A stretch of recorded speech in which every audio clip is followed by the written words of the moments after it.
So it's finally time to tile this backsplash. Um, Not much layout to do. I based everything I did on this center line to begin with, all the way up to this column. So the cabinets are centered between it.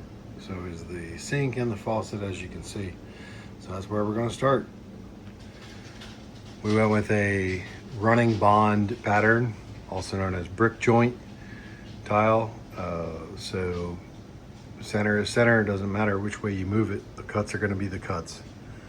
So whatever they are on the sides of the cabinets is what they are.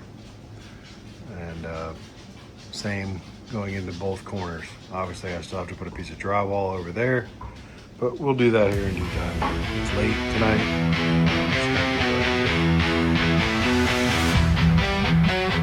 Concrete jungle rules the night. Shadows sharp like switchblade knives. Run or fight, no room to think. Blood on pavement paints the ink. So something I didn't elaborate on yesterday that I should have. What I meant by centered line, and it doesn't matter, is because of the running bond pattern, also known as the brick joint.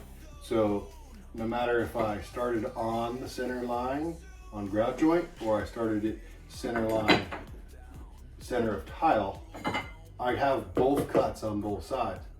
Obviously not all tiles like that.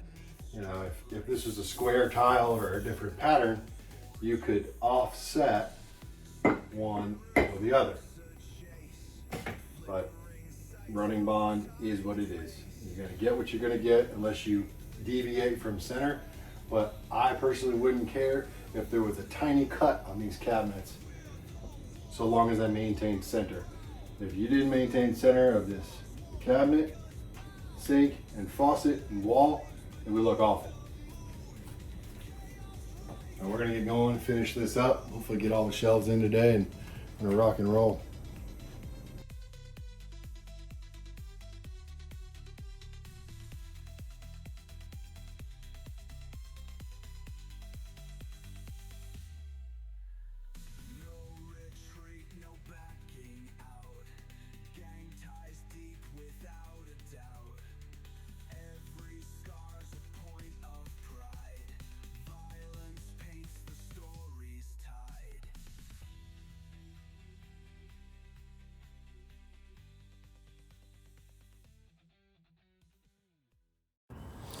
Make sure when you go into a corner like this, you pattern wrap.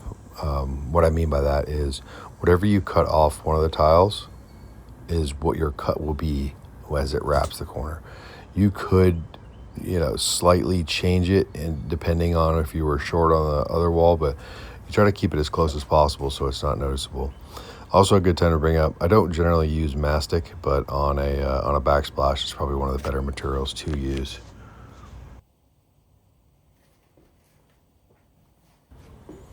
Gonna set our Schluter end metal here right in the glue and plumb it with our laser.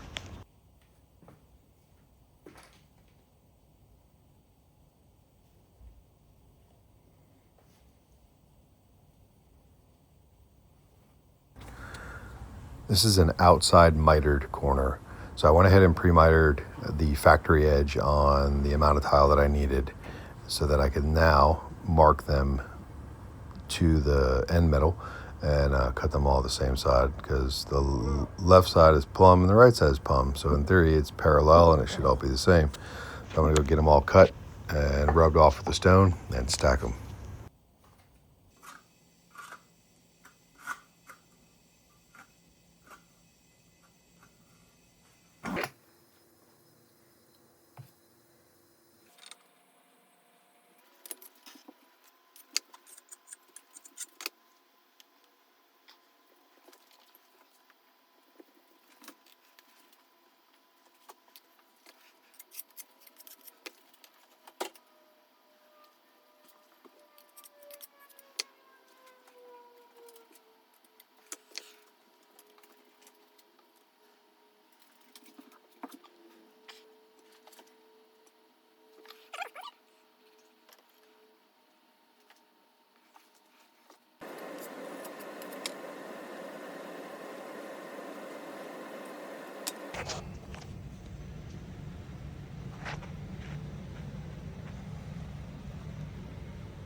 Now my favorite part, time to grout.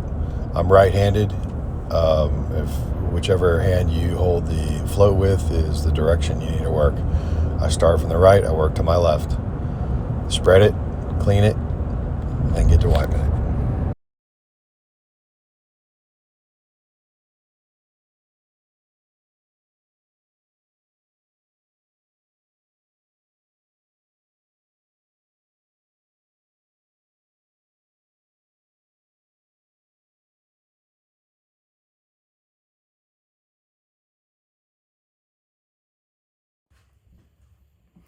So some important things for you to know if you're doing your own grouting. Number one, if you're not experienced, don't get too far ahead of yourself. Because if this starts to lock up, you're screwed. You're finding yourself scrubbing to get it off the tile. So I'm familiar with this type of grout. All grouts are different. I'll show you what type of grout this is later. I'm about to show you how I do my corners. No 90-degree between tile and other substrate, countertop, cabinet, no grout for that. Obviously you can see there's grout in there now, but I'm going to take that out with a margin trowel here in just a few minutes. As soon as it starts to dry to a point where I can work it with the trowel, I'm going to scrape it out and wipe it. And then we'll come back in with a silicone that matches and finish it up.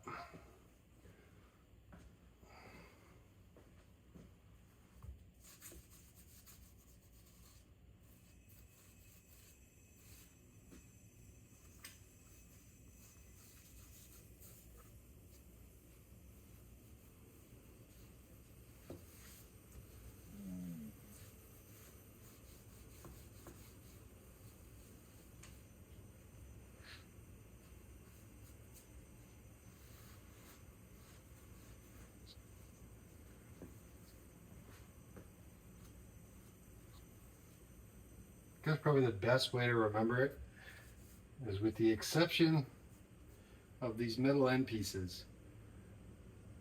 When grout goes from tile to any other substance, be it, wood, concrete, whatever it is, granite countertop, don't grout that. It's just gonna crack.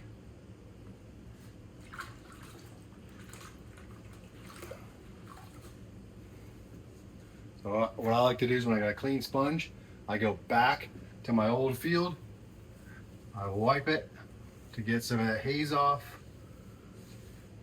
All right, wipe. And then I take my now dirty sponge and I finish cleaning over here. It prolongs the life. Not prolongs the life, but it gets you moving faster instead of wringing the sponge 1,000 times. And then I'll do it clean on all this, and then we're going to go back with a clean bucket of water and start.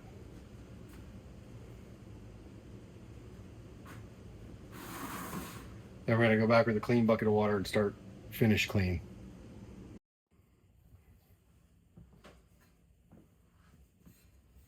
Margin trowel, dry it off.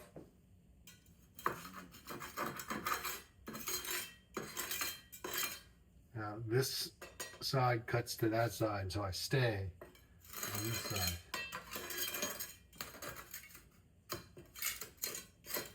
Be careful not to chip on the tile when you're doing this.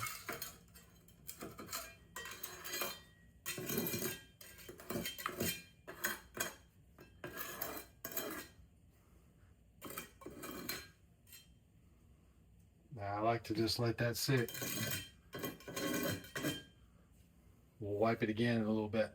If I wipe it now, it's just going to go right back into the crack.